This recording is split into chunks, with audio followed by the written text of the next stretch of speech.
आप सभी का स्वागत है भारत स्टडी यूट्यूब चैनल पे।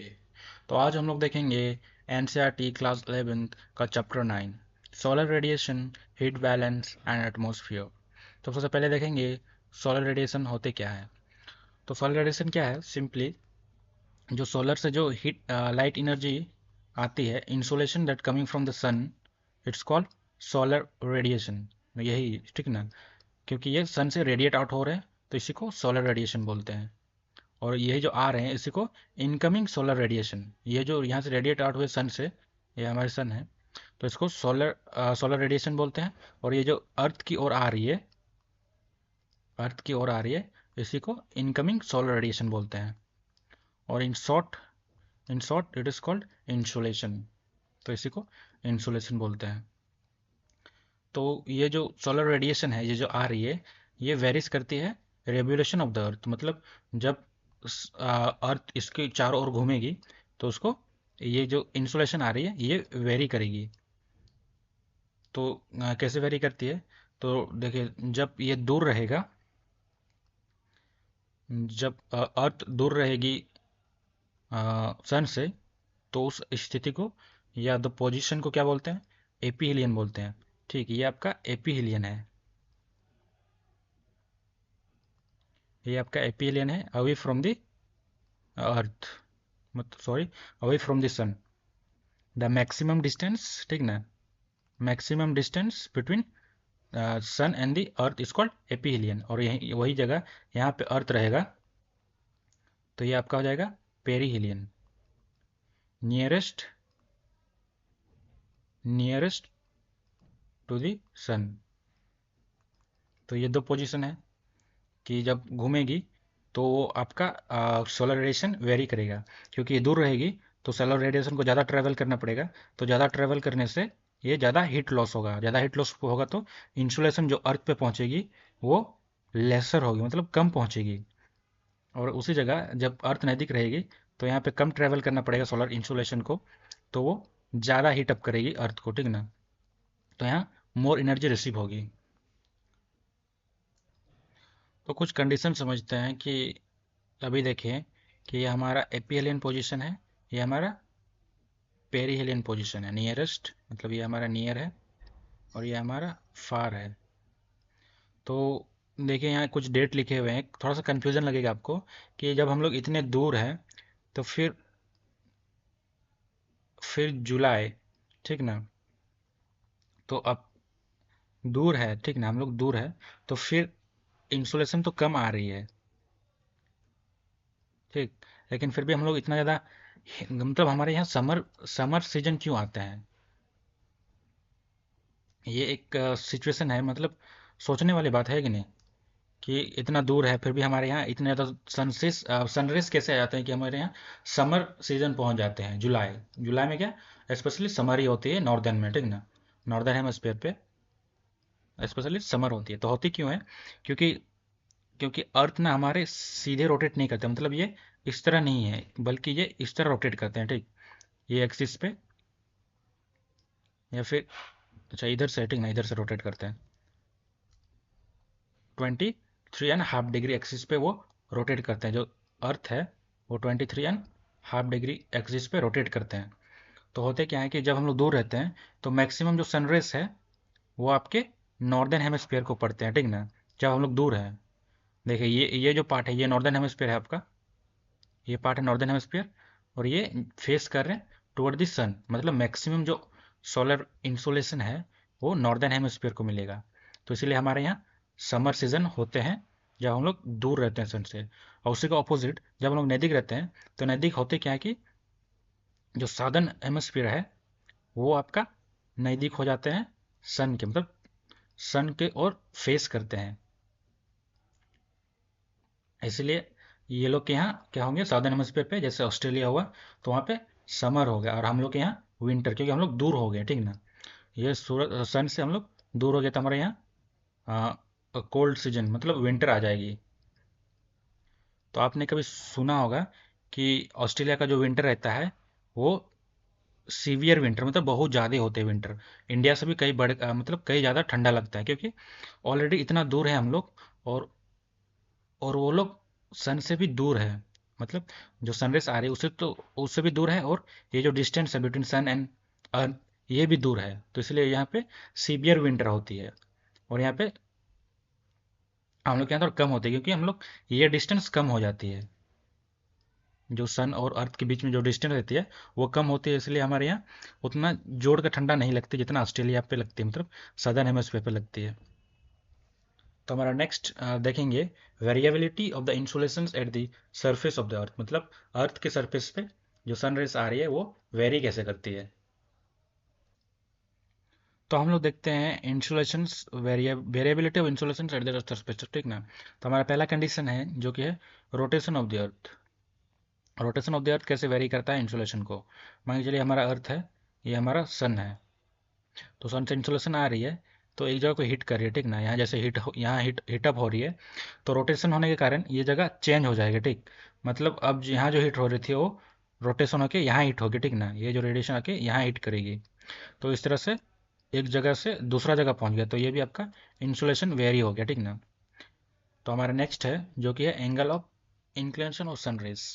सनरेज आपका दो तरह से होता है, एक होता है वर्टिकल और एक होता है स्लांटिंग, ठीक ना। तो हमारा सरफेस है, ये भी हमारा सरफेस है। तो होता क्या है, जो कि वर्टिकल में तो आपका एनर्जी ज़्यादा रहेगा, ठीक ना। और जगह भी जो स्मॉल एरिया है, यहाँ देखिए यहाँ सलांटिंग में लार्ज एरिया है। तो हमें पता है कि कोई चीज़ छोटा चीज़ कुछ करने में वो जल्दी हो जाता है, और बड़ा चीज़ मतलब कोई बड़ा टास्क रहेगा तो वो समय लेता है। तो उसी तरह से जब सनरेज को बड़ा एरिया हीटिंग करना होगा तो वो टाइम ज़्यादा लेगा, ठीक ना। मोर टाइम लगेगा, और यहाँ पे लेस टाइम लगेगा, क्योंकि ये एरिया छोटा है और ये एरिया बड़ा है। तो इस तरह से रेस ऑफ द सन पे भी डिपेंड करता है इंसुलेशन ऑफ अर्थ, मतलब हीटिंग करने में, अर्थ को हीटअप करने में समय लगते हैं।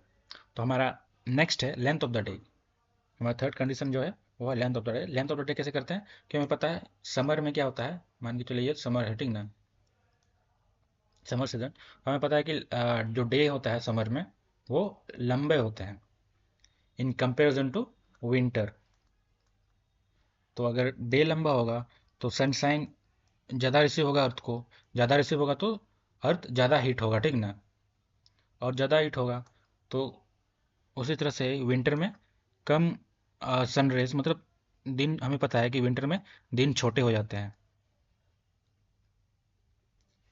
दिन छोटे हो जाते हैं, तो सन रेज कम रिसीव होगी, कम रिसीव होगी तो अर्थ भी हीटअप कम हो जाएगी। तो इसी तरह से हमारा अ, तीसरा कंडीशन भी देख लिए। अब चौथा देखते हैं ट्रांसपेरेंसी। मान के चलिए ये हमारा अर्थ सरफेस है, एटमॉस्फेयर पे आपका क्या है, क्लाउड है, ठीक। ये हमारा क्लाउड है। तो होते क्या है कि जब सनरेज आएंगे, जो इंसुलेशन आएंगे, तो वो क्लाउड होते हुए पार होते हुए आएंगे, ठीक ना। तो कुछ कुछ ना रिफ्लेक्ट बैक हो जाएंगे क्लाउड से, रिफ्लेक्ट बैक हो जाएंगे, तो पार्शियली एनर्जी इधर आएगी, ठीक। तो पार्शियली मतलब टोटली नहीं आएंगे, जितना आ रही थी कुछ रिफ्लेक्ट बैक हुई तो पार्शियली पार होगी। तो पार्शियली पार होने के कारण यहाँ उतना अच्छा से हीटअप नहीं हो पाएगी, अर्थ सरफेस जो रहेगा और जो इंसुलेशन अर्थ पे आएगी वो उतना अच्छा से आ नहीं पाएगी। तो ये भी एक तरह से वेरी करता है इंसुलेशन को। तो हमारा नेक्स्ट है कॉन्फ़िगरेशन ऑफ लैंड। तो एक प्रॉपर्टीज आपको पता होगा कि लैंड जो है, लैंड जो है वो हीट हीटिंग मतलब हीट अप जल्दी होते हैं एंड कूल डाउन भी जल्दी होते हैं, कूल डाउन भी जल्दी होते हैं, हीटअप भी जल्दी होता है और कूल डाउन भी होते हैं। और हमें पता है कि ये हमारा इक्वेटर है, ठीक। तो मोस्ट ऑफ द जो है सरफेस है वो कहाँ है, नॉर्दर्न साइड पे है, मतलब नॉर्दर्न हेमिस्फीयर पे है कि नहीं। नॉर्दर्न हेमिस्फीयर पे आपका most of the land distributed है इधर। तो इसी इसी कारण से अब बताइए, अगर सनराइज आएगी तो सबसे ज़्यादा हीटअप किधर होगी, ऑब्वियसली जिधर लैंड होगी उधर ज़्यादा हीटअप होगी और जल्दी हीटअप होगी। तो इसलिए ये भी एक तरह से इंसुलेशन को वेरी करता है, मीन्स आपका नॉर्दर्न हेमिस्फीयर जल्दी हीटअप होगी सदर्न हेमिस्फीयर से। तो आई होप आपको समझ में आ गया हो। अब नेक्स्ट देखते हैं। नेक्स्ट है हमारा heating and cooling of atmosphere. Means आपका एटमोसफियर किस तरह से गर्म होती है और ठंडा होती है। तो तीन प्रकार से होती है। तो पहला है कंडक्शन। तो कंडक्शन क्या होती है कि कंडक्शन क्या होती है, टेक प्लेस, मतलब कंडक्शन एक ट्रांसफर कंडीशन है, मतलब हीट ट्रांसफर या फिर एनर्जी बोला जाए तो एनर्जी ट्रांसफर करने का कंडीशन है, मतलब प्रोसेस है। लेकिन ये होती कब है, जो आपस में दो बॉडी कांटेक्ट में हो, ठीक, दो बॉडी कांटेक्ट में हो तभी यहाँ पे हीट ट्रांसफर होगी। तो उससे बोलता है conduction take place when two bodies of unequal temperature. फिर इक्वल टेम्परेचर रहेगा तो फिर नहीं होगा, ठीक ना, दोनों का अलग टेम्परेचर होना चाहिए। जैसे आप दोनों दोस्त, मतलब जैसे आप दोनों दोस्त हैं, ठीक ना, दो दोस्त हैं, तो आप जब हाथ मिलाते हैं ठंडे के दिन में, अगर कोई पॉकेट में अपना हाथ भर के रखे हो तो उसका हाथ गर्म होगा, और जो बाइक या स्कूटी या खुले खुले हाथ चल के आया हो उसका हाथ ठंडा होगा। तो जब आप हाथ मिलाते हैं तो जिसका हाथ गर्म है उससे हीट ट्रांसफर होते हैं किधर, लो टेम्परेचर तरफ, ठीक ना, लो टेम्परेचर तरफ, तो जिसका हाथ ठंडा है। तो कंडक्शन वैसे जगह लेते हैं जहाँ पे आपका टेम्परेचर इक्वल ना हो, टेम्परेचर अनइक्वल हो, और कांटेक्ट में आना चाहिए बॉडी को, ठीक ना, ये याद रखिएगा, कांटेक्ट इंपॉर्टेंट है और अनइक्वल टेम्परेचर। तो हमारा नेक्स्ट है रेडिएशन। तो रेडिएशन क्या होता है कि मान के चलो आप कोई बॉडी को हीट करते हैं, ठीक ना, हीट करते हैं, जब उसको छोड़ देते हैं तो जब उसको उसके नज़दीक जाएंगे ना तो आपको एक भाप सा महसूस होगा साइड साइड से, मतलब दूर से आपको पता चलेगा कि रेडिएशन। कभी आग तापे हो ठंडे में, और ठंडा में जब आग तापते हो तो होता क्या है कि हम लोग आग जलाते हैं, ठीक, आग जलाते हैं, तो आग बुझने के बाद जो अंगोरा बचता है तो उससे कुछ हीट रेडिएट आउट होता है, तो उसी को रेडिएशन बोलते हैं। हीट हीट रेडिएट आउट होता है, उसी को रेडिएशन बोलते हैं। और कन्वेक्शन क्या होता है, कन्वेक्शन आपका कोई भी फ्लूइड लिक्विड गैस पे हीट ट्रांसफर हो, ठीक है ना, transfer of heat bye fluid liquid gas, ठीक ना, मतलब कोई फ्लूइड, मतलब फ्लूइड क्या होता है, जो बहे, जिसे एबिलिटी टू फ्लो, ठीक ना, ability to flow are called fluid.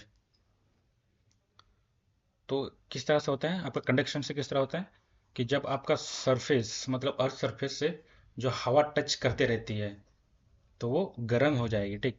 मान के चलिए कंडीशन लेते हैं, जैसे कि जैसे ही आपका अर्थ सरफेस हुआ तो दिन का समय, ठीक, तो इधर से इंसोलेशन आया और ये इंसोलेशन आके अर्थ सरफेस को, ये हमारा अर्थ सरफेस है, अर्थ सरफेस ये हीट हो गया, मतलब गर्म हो गया, ठीक ना, अर्थ सरफेस जो थी वो गर्म हो गई, तो यहाँ की जो हवा है वो भी गर्म हो जाएगी, वो भी गर्म हो जाएगा, जो टच करती है अर्थ को वो भी गर्म हो जाएगी, तो इसी को कंडक्शन बोलते हैं, इसी को कंडक्शन बोलते हैं। और उसी तरह से रेडिएशन क्या है, तो क्या होती है कि दिन में तो पूरा अर्थ गर्म हो गई, तो रात में ये हीट रेडिएट आउट करती है, ठीक, हीट रेडिएट आउट करती है, तो इसी को रेडिएशन बोलते हैं। और कन्वेक्शन क्या होता है, मान के चलिए हमारा अर्थ सरफेस है, यहाँ पे अर्थ जो कि यही कंडीशन, ठीक ना, तो पहले पहले कंडक्शन लिया, तो कंडक्शन में से क्या हमें पता है कि जो वार्म एयर है वो राइस होती है, ठीक, तो इस तरह से राइस होगी और ये हीट ट्रांसफर करेगी अपर लेयर को, ठीक ना, अपर एटमोसफियर को हीट ट्रांसफर करेगी, तो इसी को कन्वेक्शन बोलते हैं। और इस तरह से जो ये अपर एयर जा रही है ऊपर, जो अपर, और वही एयर अगर ये क्या हॉरिजॉन्टल ट्रेवल करे तो उसको एडवेक्शन बोलते हैं, इसी को एडवेक्शन बोलते हैं। आई होप आपको समझ में आ गया हो कि कन्वेक्शन और एडवेक्शन में क्या अंतर है। कन्वेक्शन में आपका हवा ऊपर जाएगा, मतलब वर्टिकल ट्रेवल ऑफ हीट, ठीक ना, through the air is called convection, and advection horizontal movement of air, मतलब ट्रांसफर ऑफ हीट हॉरिजॉन्टल हो तो उसको एडवेक्शन बोलते हैं। तो नेक्स्ट हमारा है टेरेस्ट्रियल रेडिएशन। तो नेक्स्ट हमारा टेरेस्ट्रियल रेडिएशन क्या होते हैं, the energy that is radiate out in long wave by the earth surface during the night is known as terrestrial radiations. क्या होते हैं ये, अर्थ है तो होते क्या है कि रात में ये, दिन में तो पूरा हीटअप हो गए, तो रात में ये रेडिएट आउट करते हैं हीट को, ठीक ना, तो इसी को टेरेस्ट्रियल रेडिएशन कहते हैं। और ये लॉन्ग वेव में करते हैं, ठीक, मतलब इसके पास एनर्जी कम होती है, हमें पता है जिसके पास एनर्जी होती है वो शॉर्ट वेव प्रोड्यूस करते हैं, ठीक, और जिसके पास एनर्जी कम रहती है वो लॉन्ग वेव प्रोड्यूस करते हैं, ठीक। मतलब बड़ा बड़ा लॉन्ग वेव होगी, इसको लॉन्ग वेव जिसके पास एनर्जी कम है, इसके पास एनर्जी नहीं है और इसके पास ज़्यादा एनर्जी है, तो वाइब्रेट ज़्यादा तेज करेगी ना, तो जो कि वेवलेंथ है वो शॉर्ट शॉर्ट बनेगी, छोटा छोटा बनेगी। तो वही होते हैं कि दिन में पूरा हीट रिसीव करते हैं अर्थ, और रात में ये रेडिएट आउट करते हैं। ठीक है, तो उसी को टेरेस्ट्रियल रेडिएशन कहते हैं। मतलब energy that is radiate out in a long wave by the earth surface during the night is known as terrestrial radiation. तो हमारा नेक्स्ट है heat budget of the planet earth. तो हीट बजट क्या होते हैं?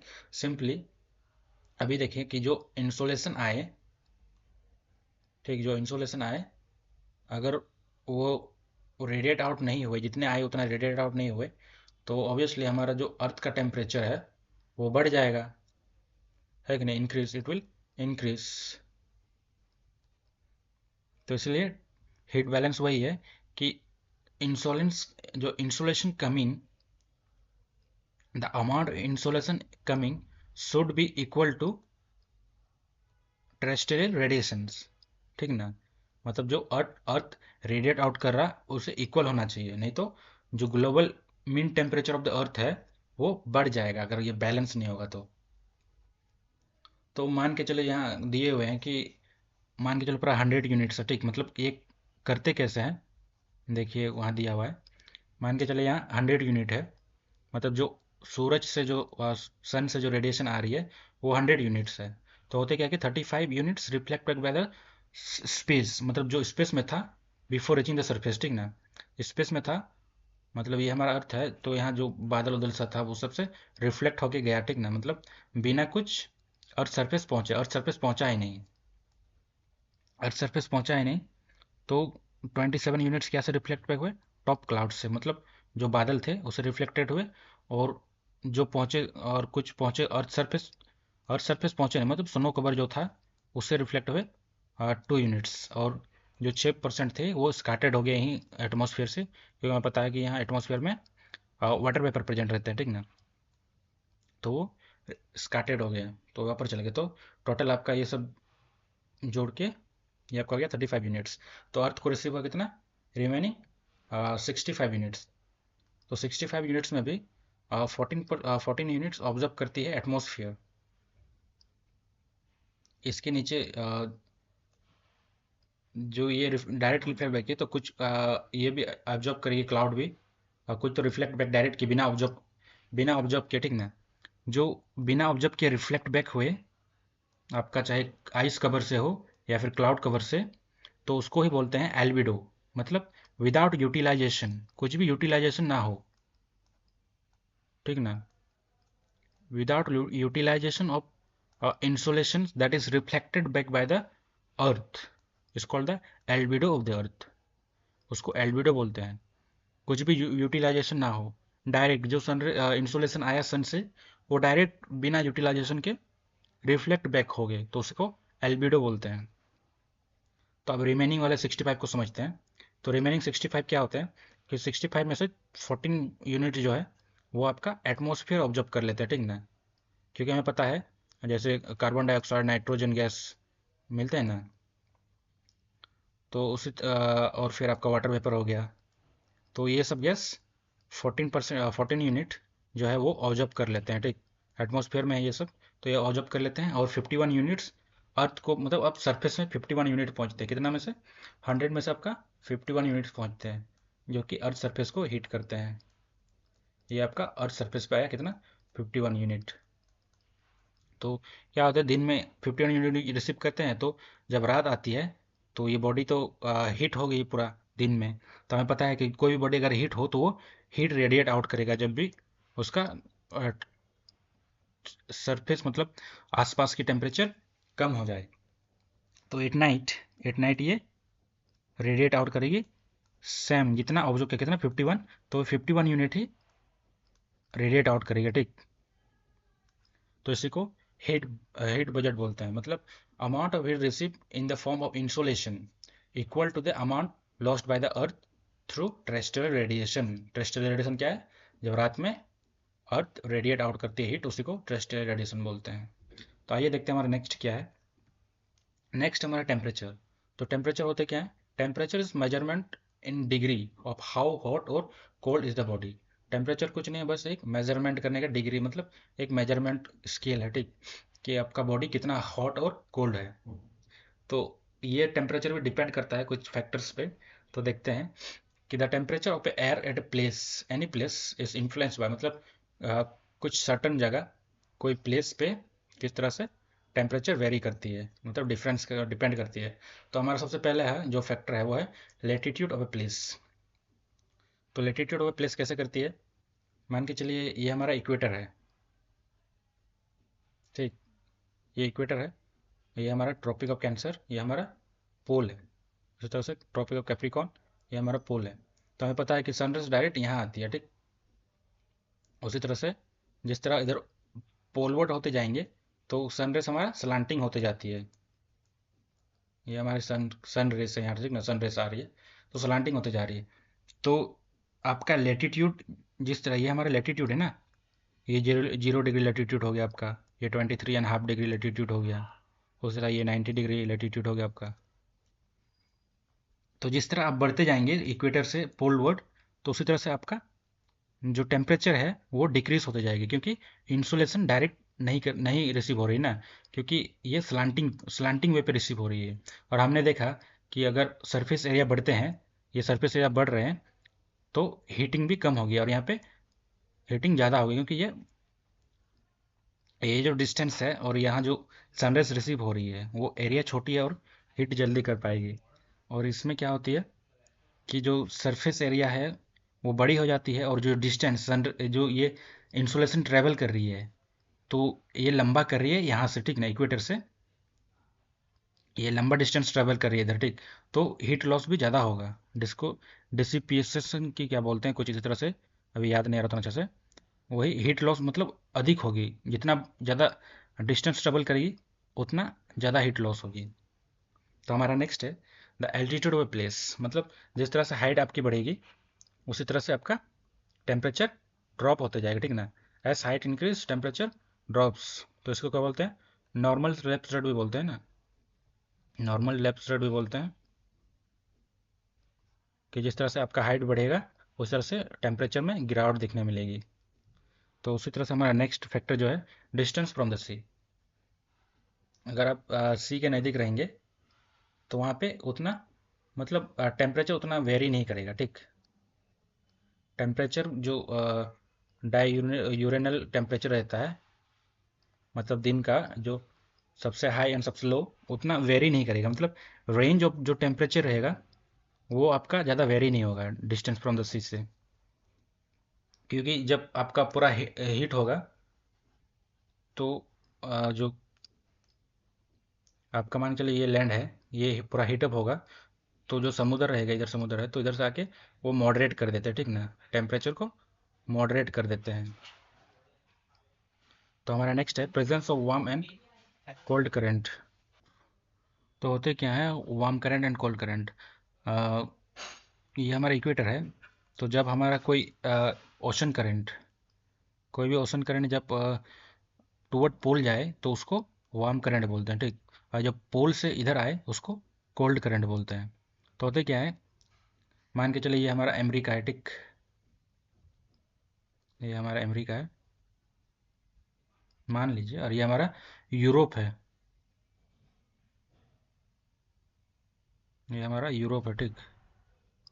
तो होते क्या कि ये जो वार्म करंट जा रही है, यहाँ पे ये फ्रोजन फ्री रखते हैं, ठीक ना, ये जो पोर्ट है ये लोग का यूरोप का, इसलिए यही एक कारण था कि ये लोग यहाँ पे डेवलपमेंट सबसे पहले आया था, ठीक ना, जो इंडस्ट्रियल रेवोल्यूशन आप लोग पढ़े होंगे। तो इस ये भी एक फैक्टर था कि ये लोग जो पोर्ट था वो विंटर में भी चालू रहता था, वो फ्रोजन नहीं होते थे, फ्रोजन नहीं होते, ठीक ना, फ्रोजन नहीं होते थे, इसी कारण यहाँ पे बहुत अच्छे डेवलपमेंट हो पाई। तो हमारा नेक्स्ट है लोकल एक्सपर्ट। लोकल एक्सपर्ट क्या होते हैं, सेम उसी तरह से जिस तरह हम लोग देखे डिस्टेंस फ्रॉम द सी, जैसे इसमें आपका जिसका देखे थे ना कि अगर दिल्ली में देखे तो आपका बहुत टेम्परेचर डिफरेंस देखने मिलेंगे। मीन्स गर्मी में तो कितने पहुंच जाते हैं 45 डिग्री, और ठंडे में गिर जाएंगे 8 से आपका 4 या 3 डिग्री तक चले जाते हैं, ठीक। उसी तरह से लोकल एक्सपर्ट में क्या होता है, लोकल एक्सपर्ट में जैसे आपका लैंड ब्रिज और land breeze land breeze and sea breeze यहाँ प्ले करते हैं, ठीक ना। सी ब्रिज प्ले करते हैं फैक्टर, मतलब लोकल एक्सपर्ट में ये होता है कि land breeze and sea breeze. उसी तरह से आपका mountain mountain and valley breeze, मतलब जब हीट पड़े तो इधर जल्दी हीट पड़ेगा तो यहाँ पे ये हो जाएगा, क्या बोलते हैं उसको, आपका एवापोरेशन हो जाएगा एयर की, हॉट एयर की। तो यहाँ से जो कोल्ड एयर है वो यहाँ जाएगी, तो उसको वैली ब्रिज बोलते हैं। उस हिसाब से नाइट में क्या होती है कि नाइट में ज़्यादा ठंडा इधर, मतलब इधर जो रहती है वो जल्दी ठंडा हो जाती है, ठीक ना। और जो वैली रहती है वो थोड़ा सा गर्म रहती है, तो यहाँ पे रात में यहाँ से हीट होके ऊपर जाती है, तो इधर से माउंटेन से अब एयर वैली तरफ आती है, तो उसको वैली ब्रिज बोलते हैं। तो ये आपका लोकल फैक्टर थे, लोकल एक्सपेक्ट। और जो यहाँ आइसोथर्म्स लिखे हुए हैं, तो होते क्या है कि मान के चलो यहाँ आपका 23 डिग्री सेल्सियस है, और कोई पॉइंट पे 23 डिग्री सेल्सियस, यहाँ पे भी 23 डिग्री सेल्सियस। तो ये जो लाइन ज्वाइनिंग है, ये जो लाइन ज्वाइन कर रहा है उसी को आइसोथर्म्स बोलते हैं। Lining joining place having equal और same temperature is called isotherms. तो हमारा नेक्स्ट क्या है, नेक्स्ट देखते हैं। नेक्स्ट है टेम्परेचर इन्वर्जन्स। तो टेम्परेचर इन्वर्जन क्या आता है? सबसे पहले हमारा नॉर्मल लेफ्ट साइड को समझते हैं कि जिस तरह से आप ऊपर जाएंगे तो हमें टेम्परेचर में डिक्रीज देखने मिलेंगे, ठीक ना। कितने मिलेंगे? 1.65 एवरी 100 मीटर।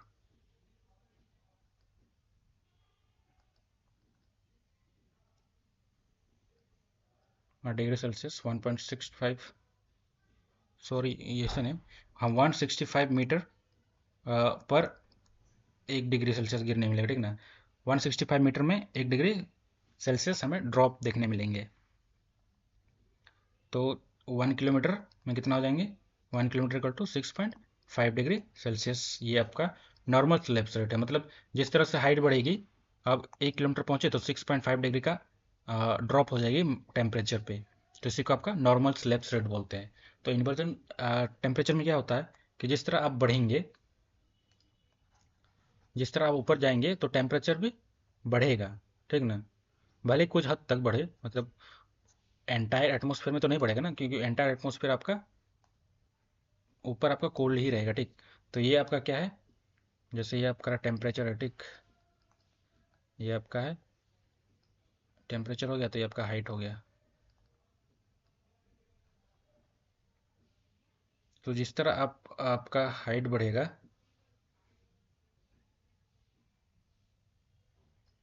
सॉरी गलती बना दी, दूसरा तरफ हो गया। इधर इधर आपका हाइट होना चाहिए, ये आपका टेम्परेचर।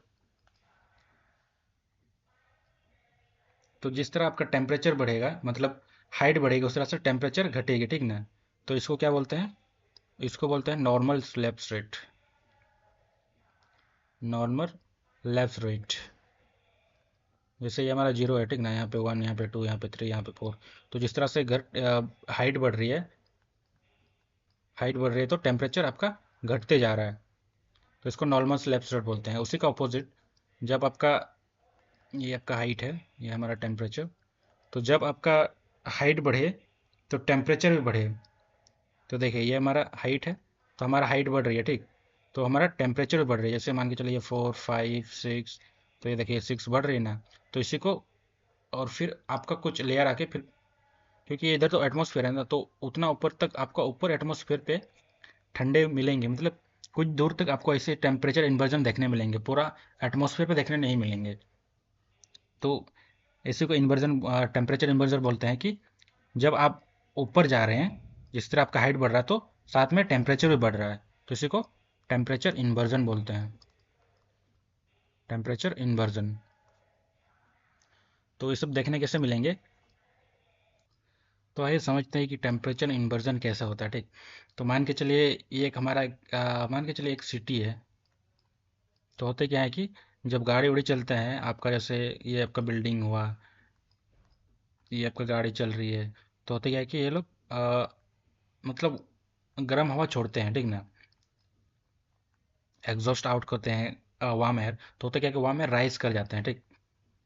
राइज कर जाते हैं तो कुछ हाइट तक, ये मान के चले यहाँ तक राइज कर गया, ठीक। यहाँ पे आपका वार्म एयर है, ठीक। ये आपका वार्म एयर हो गया। तो होते क्या है कि रात में जब ठंडे हो जाते हैं तो हमें पता है कि अर्थ रेडिएट आउट हीट करते हैं तो अर्थ जल्दी ठंडा हो जाएंगे, ठीक, ये आपका जल्दी कोल्ड हो जाएगा क्योंकि अर्थ रेडिएट आउट करते हैं तो जल्दी ठंडा हो जाएगा।